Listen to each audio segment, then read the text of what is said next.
Hello and welcome 10th class. हम chapter कर रहे थे 9th application of trigonometry.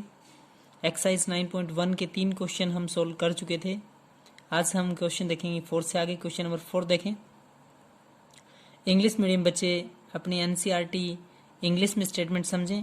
Question 4, भूमि के एक बिंदु से जो मीनार के पाद बिंदु से 30 मीटर की दूरी पर है, उसका जो एंगल है 30 मीटर की दूरी पर है।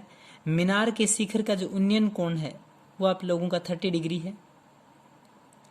क्वेश्चन आपसे पूछा है कि मीनार की ऊंचाई ज्ञात करें। हाइट ऑफ टावर आपसे पूछा है। भूमि के एक बिंदु से जो मीनार के पाद बिंदु से, क्लास आप लोगों की जो बिल्डिंग है मीनार है वो आपकी बीसी मान लेते हैं। एक बारी ये मीनार है, ये इसका बेस है, ये इसका हाइपोटेनियस है। भूमि के एक बिंदु से जो मीनार के साथ पाद बिंदु से 30 मीटर की दूरी पे, ये फुट ऑफ द परपेंडिकुलर है, इससे ये जो डिस्टेंस है वो आपकी 30 मीटर है। मीनार के शिखर का उन्नयन कोण 30 डिग्री है, ये आप लोगों का 30 डिग्री है।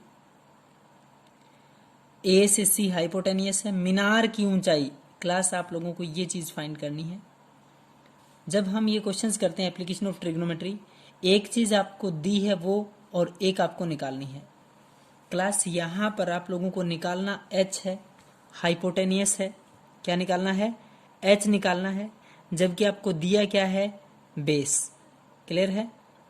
h हाइट फाइंड करना है, निकालना आपका बेस है। तो परपेंडिकुलर बाय बेस आपका tan थीटा होता है। इन ट्राइंगल एबीसी यानी कि हिंदी मीडियम बच्चे त्रिभुज एबीसी लेंगे। परपेंडिकुलर फाइंड करना है, बेस आपको निकालना है। परपेंडिकुलर बाय बेस यानी कि लंब बटे आधार कौन सा थीटा होता है? tan theta. Perpendicular by base आपका tan थीटा होता है। ये आप लोगों का परपेंडिकुलर है, ये आपका बेस है। परपेंडिकुलर बाय बेस लंब बटे आधार बराबर में tan 30। हाइपोटेनियस बाय में आधार बेस कितना है? 30। tan 30 क्लास h बाय में 30 is equal to tan 30 degree. h by 30 लिखा। tan 30 की वैल्यू 1/√3 होता है क्लास। 1/√3 का मतलब जैसे ही क्रॉस मल्टीप्लाई करेंगे h की √3 से √3h आएगा। 30 इंटू 1 करेंगे 30 आएगा। √3 की h से √3h, 30 इंटू 1 तो 30। h is equal to 30। √3 multiply में है, √3 कहाँ जाएगा? डिवाइड में। h is equal to 30 divide by √3। √3 से मल्टीप्लाई कर देंगे, √3 से डिवाइड करेंगे क्लास रैशनलाइजेशन के लिए। आपका आंसर है 30 डिवाइड बाय √3। √3 से मल्टीप्लाई, √3 से डिवाइड तो 30 √3, 30 √3 डिवाइड बाय कितना है? 3। जैसे ही हम इसको 3 से डिवाइड करेंगे h is equal to 30 √3 divide by कितना है? 3, तो 10 √3। h की वैल्यू बोलो कितना आएगा? tan √3। तो हाइट ऑफ टावर कितना है? tan √3। Clear class? Question number 5 देखें।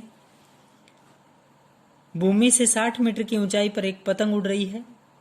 भूमि से 60 मीटर की ऊंचाई पर क्या है क्लास? एक पतंग उड़ रही है। पतंग में लगी डोरी को अस्थायी रूप से भूमि के एक बिंदु से बांध दिया गया है। भूमि के साथ जो डोरी का झुकाव है वो 30 डिग्री पर है, 60 डिग्री पर है। भूमि के साथ डोरी का जो झुकाव है वो 60 डिग्री पर है। डोरी में कोई ढील नहीं है। डोरी की लंबाई ज्ञात करें। ध्यान से देखें। भूमि से 60 मीटर की ऊंचाई पर, यानी कि भूमि से, जमीन से 60 मीटर की ऊंचाई पर कोई पतंग उड़ रहा है। ये पतंग है क्लास। पतंग में लगी डोरी को अस्थायी रूप से भूमि के एक बिंदु से बांध दिया गया है। ये पॉइंट कोई जमीन पर है, उससे बांध दिया गया है। ये आप लोगों की पतंग है, ध्यान से करें। सी पॉइंट जो है वो एज ए पतंग है आपका। बी से सी ये पतंग की हाइट है। ए से सी पतंग में लगी हुई डोरी है। क्लियर है? इस डोरी का एक सिरा जमीन से बांध दिया गया है।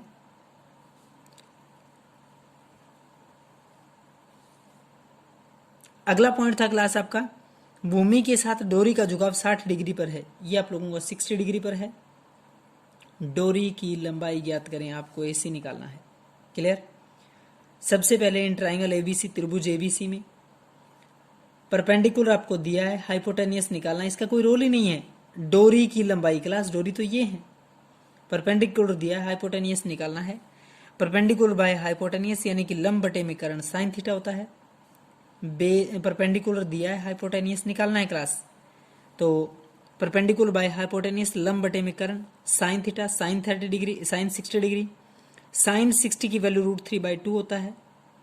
ये आप लोगों का 60 है, BC बाय AC यानी कि 60 डिवाइड बाय AC है, इधर से ध्यान से नोट करें।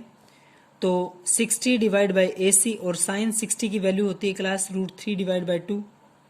जैसे ही क्रॉस मल्टीप्लाई करेंगे 60 की 2 से 60 इंटू 2 120, √3 की AC से √3 AC आएगा क्लास।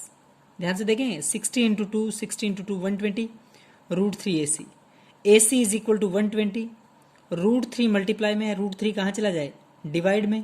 AC की वैल्यू है 120 √3, AC is equal to 120 √3। Rationalisation करेंगे तो √3 से मल्टीप्लाई, √3 से divide, 120 into √3, 120 into √3 divide by √3 यानी कि 3 आएगा क्लास। क्लियर है। AC इज इक्वल टू आएगा 120 √3 डिवाइड बाई 3। 3 से 120 को कैंसिल करेंगे, काटेंगे तो 40 आएगा। AC की वैल्यू है 40 √3। बोले कितनी है, 40 √3 यानी कि डोरी की जो लंबाई, उसमें जो डोरी लगी हुई है, उसमें जो धागा लगा हुआ है, उसकी जो लेंथ है वो है आपकी 40 √3। क्लियर है क्लास। ध्यान से देखें, परपेंडिकुलर आपको दिया था, हाइपोटेनियस निकालना है। परपेंडिकुलर बाय हाइपोटेनियस लगाया है, यानी कि 60 divide by AC is equal to √3/2 sine 60 की वैल्यू। 60 इंटू 2 करेंगे 120, √3 AC करेंगे तो √3 AC, AC is equal to √3 multiply में, √3 डिवाइड में। रेशनलाइजेशन √3 से मल्टीप्लाई, √3 से डिवाइड। 120 √3 डिवाइड बाय कितना है 3, 3 से कैंसिल करेंगे तो 40 √3। क्लियर है क्लास। यहाँ तक आप बच्चे बहुत अच्छे से समझ के क्वेश्चन सॉल्व करेंगे। Thank you class.